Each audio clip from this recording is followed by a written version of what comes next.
Hi everyone, welcome back to Dave's Math channel. I'm your host David Tare, and this is my seventh video in a series on number theory. Today I'm going to talk about metallic ratios. I'll tell you what those are in a minute. Anyway, just let's begin. So what is a metallic ratio? Well, the last few videos I was talking about continued fractions, and all a metallic ratio is a number where all the continued fraction coefficients are equal to some positive integer n. So the simplest example of this is the golden ratio. That's just where n equals 1. I think I explained a couple videos ago that the continued fraction of the golden ratio is just the unique continued fraction where all the continued fraction coefficients are equal to 1. So in other words, the golden ratio you can write as 1 plus 1 over 1 plus 1 over 1 plus 1, or so on. It's also equal to 1 plus 1 over its reciprocal. Um, and in general, you can do this. You don't have to just use 1. You can use any arbitrary positive integer n that you like. And each of these ratios has different names, at least the first few do. The reason they're called metallic ratios, gold, I guess, is considered the most precious metal. And then after that, silver and bronze. So when n equals 2, you get what's called the silver ratio. And when n equals 3, you get the bronze ratio. I think when n equals 4 is the copper. I think after that, they stopped giving them names. They're just metallic ratios. But anyway, here's the first few. So this is the golden ratio, as you probably know, is 1 plus square root of 5 over 2. The silver ratio is 2 plus square root of 2. Bronze ratio is 3 plus square root of 13 over 2. Copper ratio is 2 plus square root of 5. It turns out there's a formula for the nth metallic ratio. You can write as n plus the square root of n squared plus 4 all over 2. And in this case, you can simplify that for when n is even. I mean, we could have written m2 is 2 plus square root of 8 over 2, and m4 is 4 plus square root of 20 over 2. Then it would follow the same pattern, but they just decided to simplify them in this slide. And they have really interesting geometric properties. I don't know how many of you guys are familiar with the golden rectangle. The golden rectangle is a very interesting construction based on the golden ratio. It turns out one way you can describe the golden ratio is there's a thing called the golden rectangle whose aspect ratio is equal to golden ratio. In other words, the length of the rectangle is 1 plus square root of 5 over 2, just the golden ratio, and the height is 1. And a lot of people think this is the most aesthetically pleasing ratio. Um, I guess nowadays a lot of TVs are pretty close to that ratio. They used to be more square, but it seems to be a very aesthetically pleasing ratio because of this property. It has the nice property that it's similar, so you can divide it up into a square. You can partition it as a square, which is shown on the left, and another golden rectangle, this one upright.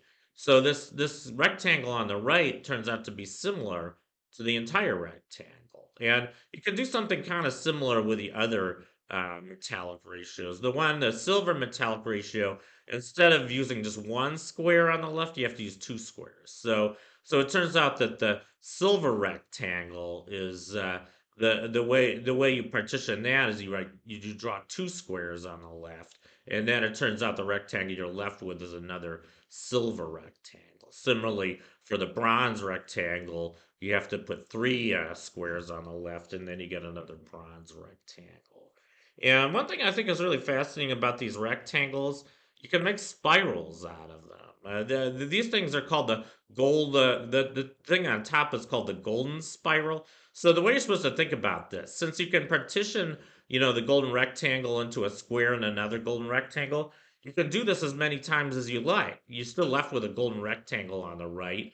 So now you can partition that golden rectangle into a square and a third golden rectangle. You keep going. And then you can trace out this beautiful spiral pattern by connecting the vertices that you form from the squares. You just take the vertex on the lower left, and then you make a circular arc, in this case a quarter circle, all the way up to the next vertex, which is on the top row, and then you make another quarter circle, and now you got a vertex on the on the right edge, and then you keep going.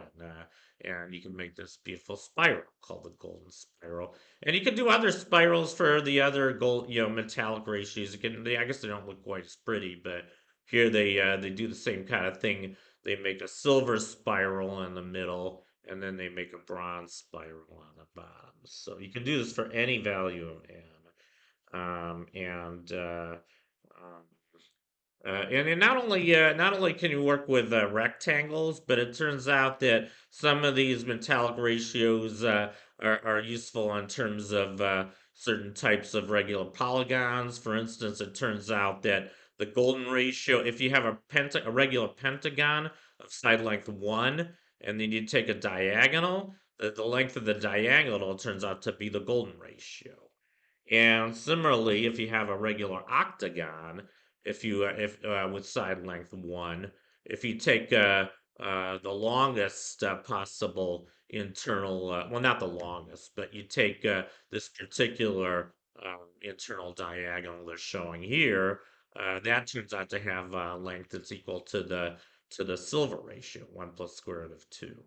So they have a lot of really interesting geometric properties. And another fact about them I think is really fascinating. You guys probably know the relationship between the golden ratio and the Fibonacci sequence. So here's the values of n in the left column. I guess the right is x minus 1 over x, where x is one of these metallic ratios.